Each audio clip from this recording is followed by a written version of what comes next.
curvy child. The saying, I got it from my mama, was inherently accurate for me because I literally inherited my curves. I did my best to keep them hidden from the world for as long as I could. But by the fifth grade, my first growth spurt hit, and I couldn't hide anymore. First came the nighttime routine. I would pull apart this stiff, hard brace. Then I forced my body into the tiny opening I managed to create, bracing myself for the chills that ran down my spine as that cold plastic encircled my body. During the day, I made adjustments to my body to appear normal. But by nightfall, the curse of my curves imprisoned me.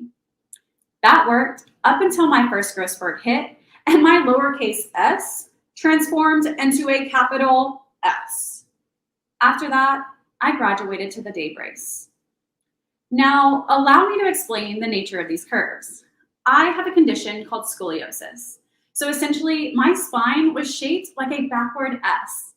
The degree of severity varies per person, but the curvature of my spine was so extreme that the Hunchback of Notre Dame had nothing on the hunched shoulder attached to me. Initially, I tried to hide my day brace by throwing fashion out the window and wearing baggy t-shirts. But it didn't take long for me to abandon the brace altogether. After all, it was the root of all my problems. It was bulky and uncomfortable and made me feel like a spectacle wherever I went. The longer I rejected my brace, the more damage I caused to both my spine and my mind. Instead of accepting and embracing my curves, I was showing the world a version of me that didn't exist and never would. A decade ago, I underwent spinal fusion to get rid of my curves once and for all. The surgery involved the placement of 2 titanium rods and several large screws.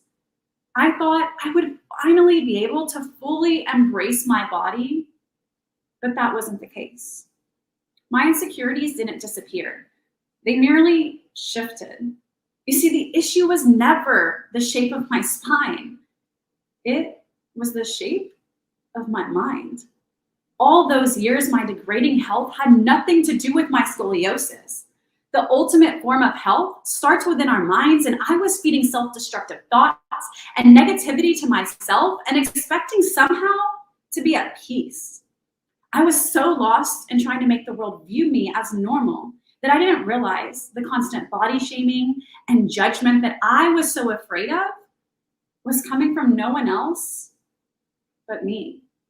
I didn't love or accept myself, and that was the root of all my problems. I was convinced that my self-worth was measured by the water I drank, the vitamins I ate, maintaining a small waist, and not having curves anywhere. My obsession with other people's view of me was my own slow demise. You see, without self-love and acceptance, that physical body I was working so hard to maintain was dwindling away day by day from within. True health is measured by the quality of our thoughts and the peacefulness of our minds. And I had corroded myself by not realizing that that flood of negative thoughts was only destroying me. It wasn't until I chose to embrace myself, flaws and all, that I was able to become bulletproof. It began with me talking about my condition and telling my story, and now I even point out how one of my shoulders is slightly higher than the other. And when asked about my scar, I lift my shirt and show it off without hesitation. What was it that David Guetta said in his hit song, Titanium? I am bulletproof, in mind and in body.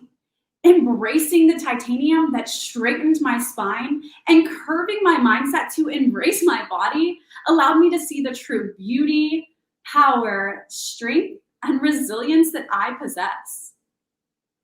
Today, I stand before you with both a bulletproof spine and a bulletproof mind.